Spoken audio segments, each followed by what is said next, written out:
moving in slow motion. We're just floating in slow motion. So ocean free. We're just floating. And it all so wild. Hello, everyone. Welcome back to Cleaning Business Life. My name is Shannon Miller, and I want to talk about damages. And the reason why I'm talking about it now versus in the past, and I have mentioned damages, you guys all remember the chandelier story.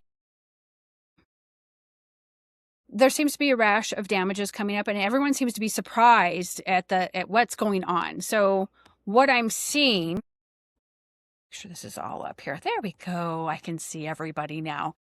From what I'm seeing is a cleaning tech damages something. The homeowner immediately assumes that you're just going to pay full retail for whatever it was that was damaged. They buy a $4,500 oven. After all, you're going to pay for it, right? And they're all excited, and you're like, oh my God, a $4,500 oven, when in fact the oven was from 1978, probably was worth maybe $100, $200. So there's this gray area that has been happening. I'm seeing it more and more, so I thought I'd come out here and talk a little bit about it. In addition to that, I have created a document. It is my own damage policy with my own business, and it also comes with a checklist. You can laminate them, stick them in your Slack, whatever you're using for communication with your cleaning techs, if you're big or small. And that way, if they have a damage, they know to go to that sheet and go, okay, what's the first thing I do, right? You need to call the office, right? And you also need to mention in your onboarding paperwork what specifically your damage policy is. Ours is the up to $100. Anything over $100 value has to be approved by the office. And the reason for that is because we don't want to pay $4,500 for someone's $200 oven that they said, air quotes, we scratched, when in reality, it's from 1978. That's like, what, 50 years old? And we all know that I can't count while I'm doing these. So you'll have to do the math for me and let me know. But we've all seen it. Broken lamps, chandeliers, scratched appliances. Oven tops seem to be the number one thing that gets scratched, especially the electronic component part. People are really rough with those. Cracked picture frames. We had an incident, gosh, this was like 5 years ago. We did a deep clean. This woman had a lot of very cool pieces, but it was cluttered and it was a lot of art, and she had had some health issues. So we were catching her house up. And a lot of the picture frames had like this thick, like a half inch of dust, right? So she had been sick for a while, and we wiped it off. And then, of course, nothing happened while we were there, but sometime during the night, because we were the last person to touch it supposedly, that she wanted us to replace this frame and have it custom framed, when in actuality it wasn't custom framed to begin with. The picture frame was not an antique. It wasn't a piece of antiquity, but she wanted like $500 for the nail falling. And by the way, her cleaning was $500. So that tells you everything you need to know about where her mentality was and what she was doing. She never wanted to provide me with a receipt. She's not going to be able to. Obviously, it's from the 70s. I did offer to come back and clean up the glass. She said no, but I didn't genuinely feel that it was my fault or the cleaning tech's fault for touching it. There's going to be risk involved in everything that we do. So I saw I saw 15 posts in the various groups where someone goes, oh my God, what do I do? And the most recent one was for a oven top. So the cleaning tech cleaned it. Supposedly there was damage, and it was an older oven. So I never found out if it was an older oven as in the last 5 years, or if she was just being fleeced by the consumer, because the consumer's like, yeah, $4,500.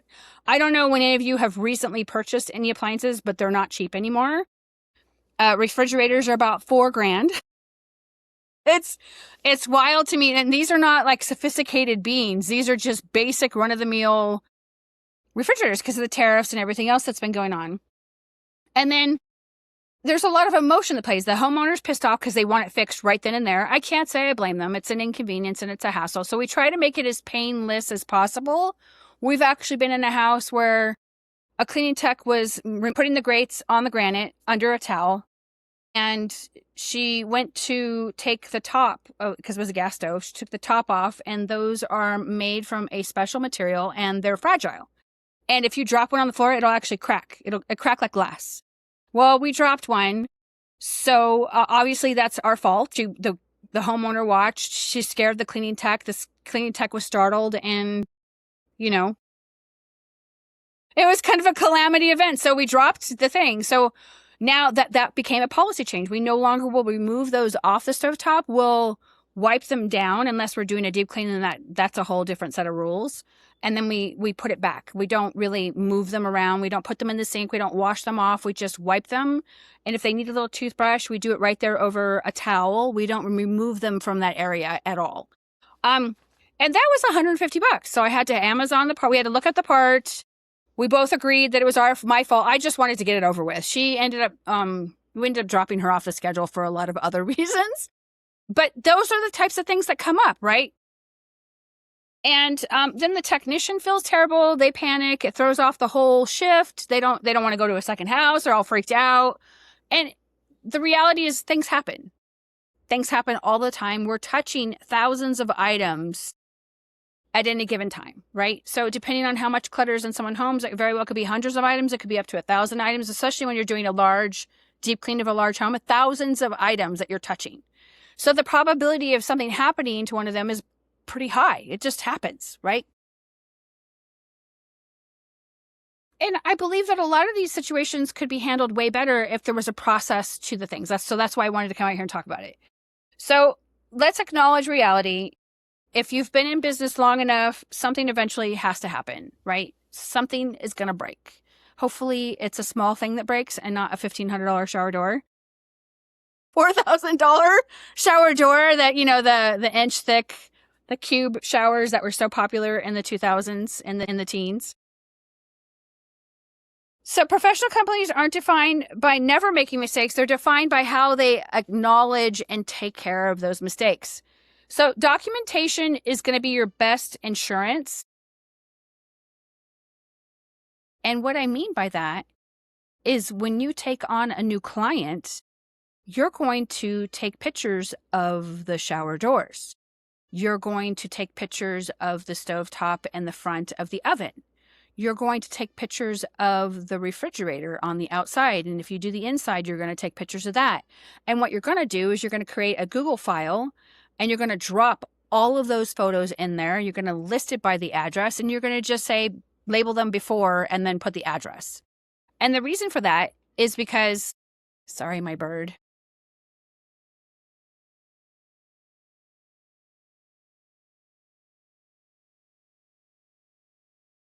We'll edit that part out. And the reason for that is so you have documentation. So that happens right when they're doing the walkthrough, because remember, everything we do is sight unseen. We're not walking anything. We're negotiating as we go. And that's just how things are done. So we're documenting the appliances, shower doors, any sort of damages that you see in the house. If there's a long scratch along the wood floor, if there's a chip in the dining room table, you're documenting that. Dropping it in a file. It sits there in the abyss, just hangs out, has parties. It's like it's 1999, right? And then it can continue depending on how long they stay on board. And we usually dispose of them after 4 years, the files. The reason why I keep them on so long is because sometimes, as you all know, sometimes people come and then they go, and then they come and then they go. But usually the reason why they get deleted, and I'm starting to not delete them until way further down, is because of documentation. So I have too many external hard drives. I have a lot of external hard drives like this. This one says podcasts. I get 2 of these a year. That's how much data I go through. I think I'm at 33 terabytes of information. It's a lot. So make sure that you're documenting and tell your clients, hey, we're just taking some photos, preliminary photos for before, so that you have that, so they can't come to you and you get caught with your pants down and they go, you scratched that floor. And you're like, dude, that's been there the whole time, right?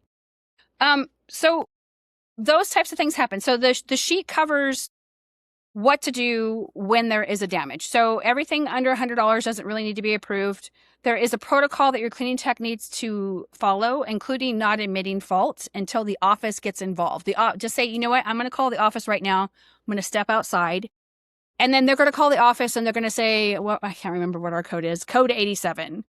Code 87 tells the person who answers the phone that they need to speak to a member of management or a person who can make a decision right away. Not that there's an emergency that happened, but that a damage has occurred and I need it addressed. And that way you can get priority instead of hanging out and you're listening to elevator music. La, la, la, la, I'm just listening. Like it's every scary movie out there and they always play the happy elevator music before the killer comes in. Right? So documentations tell the story. So that way you're covered. Just five to 10 quick pictures. It doesn't have to be any sophisticated, anything expensive, pieces of art. You want to make sure that you're documenting those as well. We have a person, well, he's no longer around. He passed on to the Rainbow Bridge. But Ed, he was a hoot. He had such a sense of humor. I miss him. Ed actually and his wife, I believe his wife is still around, but he was much older than her, had pieces in MoMA and the Metropolitan Museum of Art. He was a very interesting, funny, and colorful individual. But they also started the archaeological process for the state of Hawaii. So these guys were in their 70s and 80s, and this was over a decade ago. So I don't think she's around, but I know for sure he didn't make it through COVID. And we had a policy in place for his fine art. So anytime we had someone come in there, and you've heard me talk about this 100 times, and I don't know how many episodes. When you go to see Leonardo's Da Vinci, the Mona Lisa, you are not allowed to get too close to it. If you notice on the floor, there's bars. There's usually brass bars. It's in a shape of a square, and it's to keep you a certain distance away. Not because they don't want you to see the brush strokes, not because they don't want you to see the art. It's to prevent you from damaging it should you fall forward. I can't tell you how many times I've seen damages inside of a museum or a piece of antiquity because someone got too close and knocked something over. There was an incident in the Egyptian Museum, and they took this big bowl or pot, water jug, whatever it was. Someone wasn't watching their child, and the child ended up pushing over the vase, and it broke. So they were able to, not press charges and glue it back together because, after all, it was damaged. I'm not trying to excuse it for those hardcore artifact people. But there comes a time and a place where they don't want damage. So that particular painting is worth $1 gazillion. And they have this square brass thing. They also have security on it. They also have red laser beams. So if you actually were to reach to try to touch the painting, the alarm would go off. There's all of these protocols in place, right? Because over the years, it's become so valuable that people have attempted to do something stupid to see if they can get away with it, especially with the selfie movement, right? Remember when that was a big thing and everyone had a selfie stick? I know you know what I'm talking about. How many selfie sticks did you have? I had 4. I even had one that swivels. My kids were playing with the other day. I'm like, I spent $300 on that thing. It's just the wild things, right? The technology changes the wants and needs. So what your cleaning tech should do if damages occur is have them make sure that they don't make any promises. My boss will fix this. We'll cover it. It's no problem. Don't say any of those things. And sometimes damages will occur after an item is cleaned, right? So when you have an item is clean, like for example, there was a person who, I don't remember what group, too many groups I'm in. She took on a cleaning and on the dirt code, it's 1 to 10 and this was like a 27 and I couldn't believe she took it on and it was really bad. I was surprised that someone was living in that condition, but they were, it's fine. But she got it all cleaned up by herself with a helper. I was just like, bless you. Because I don't know if I could have done it, the emotional toll. But they tried to rent, and she was a brand new cleaner and a brand new business owner and didn't know what to do. So she got everything all cleaned up. It took her 3 visits. And at the very end, on the last visit, the homeowner tried to say that she damaged the floors. And I'm like, there's no way that you damage the floors to that degree. Looking at this is years of wear and tear, like of walking on God knows what. This is long-term damage. You did not damage that. And I had to walk her through the process, tears involved, of what she needed to do to, like, you know, not be blamed for this. And so we had to use some strong language. And we eventually fixed her problem.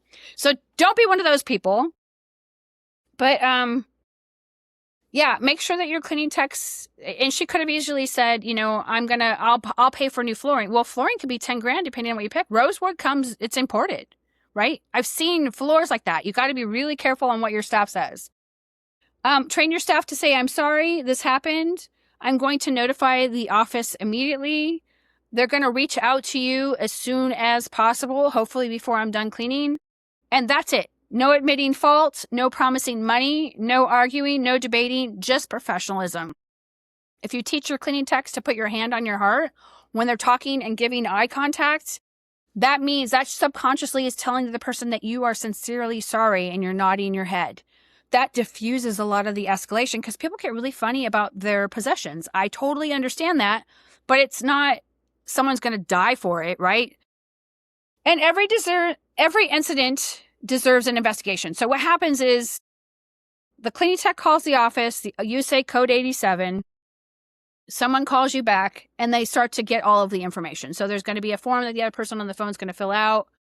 Don't have your cleaning tech take the time to fill out a damage thing, especially if you have someone who's hot and wants to, like, do crazy things to the poor cleaning tech or anybody else left around because they don't have good emotional control. Get your question sheet out and ask the questions, right, to the homeowner. Then look at the photographs. The cleaning tech's going to have already sent you photographs, not the photographs that you did when we first arrived, unless it's necessary. But if this is a regular maintenance client, you're going to look at the damage photographs because you already have the first set of photographs in your Google Drive, right? Talk to the technician, talk to the client. How old was the item? Was it already damaged? Was it installed correctly? Could it be repaired? Could it be restored? Which is what we ended up doing for a museum piece that was from the Flagstaff Museum. I'm trying to remember the name of the museum, but I've talked about it. We took on this house. This woman, you had to take your shoes off. This is when I still allowed it. I know. And it was the first time trying it out. Not a deep cleaning because her house was really well maintained, which I shouldn't have done. And she had 197 pieces of antiquity sitting in her house. It was like a museum. And somehow or another, the cleaning tech knocked one off. So instead of going to the homeowner and saying, hey, I broke this, because her other cleaner, of course, was there 22 years and never broke one. At least that's the story she said. She scooped it up really quickly, threw it in the trash, threw the other trash on it, took the trash out, walked it to the trash can. I, of course, was on the hook for this vase that she caught because she went through the trash can. And then it became I pay, this pot is worth, I don't remember at the time, this was 13 or 14 years ago. I believe it's still on my profile for Castle Keeper Cleaning. If you look that up, I don't want to say next door. I don't even remember. It's up there. But in any case, she's like, it's $1,597 is what the value is. And I said, okay, I would like to investigate it. And she wouldn't even give me like 24 hours to investigate. She wanted me to cut her a check. She didn't want to pay for her cleaning. I'm like, let's hold off on paying. Let's try to resolve this. Well, I called the Flagstaff Museum and they had copies of all the receipts. They had the capacity to look it up. And in actuality, it was an original piece of It wasn't an original piece of antiquity. It was a replica. Remember when we had the museum stores? The Metropolitan Museum of Art still sells replicas. It was one of those. So it wasn't valued at $1,597. It was only valued at $197, which was just under what the cleaning was. So because the employee didn't handle it right, I gave this woman a free cleaning and we just parted ways. But she still went around to bash me all over social media and left me this review, I believe, on Nextdoor or Angie's List or whatever it was. So make sure that your cleaning techs are following the protocol so they understand what the policy is. So you have to mention it in your onboarding paperwork. Damages. We are not responsible for sliding the furniture. We are not responsible for breaking of the blinds. We are not responsible for these items, whatever you laundry list, whatever those items are. And we only will approve up to $100 of replacement value. After that, it has to go to the office, and then the office does an investigation, and they determine, it takes it out of the responsibility of the cleaning tech, whether it's going to be a full reimbursement or not. And then you prevent homeowners going, hot damn, I'm buying myself a brand new freaking oven at $4,500, right? So, and they didn't even ask the cleaning tech. The cleaning tech's panicking, doesn't want an insurance claim, doesn't know what to do or say. And I'm just like, oh my goodness. So I really need to come out here and talk about it. And fair doesn't need to be new. When you have something that is older, sometimes you can split the current retail. So if it's an oven that maybe is an $800 oven and she's had it for 15 or 20 years and she wants a replacement, maybe you split the cost. Maybe you pay her $400 for the oven and she gets to not being reimbursed for the full amount. So, and it can be sticky. We had who was that up in Canada? There was a cleaning business owner in Canada. She stuck in a 1099. The 1099 ruined the faucet, which was brand new, and the Wolf stovetop scratched it. So I had to walk her through on what to do. And ironically, the customer was an attorney. So I'm like, you need to handle this like a hot potato. And we went through all of the things that had to be said and done. And in reality, she was operating 1099s without insurance. I was like, ugh, that's ugly. That's going to be ugly. So we had to tiptoe around to try to find a resolution, right? Because the attorneys are, what do? You're liable. Possession is 9/10 of the law. So make sure that you negotiate first on what that replacement protocol is going to be. $100. Like I ordered that woman's part for her stovetop right off Amazon, had it delivered to her door. I'm like, I'm really sorry, blah, blah, blah. She still paid me for the cleaning.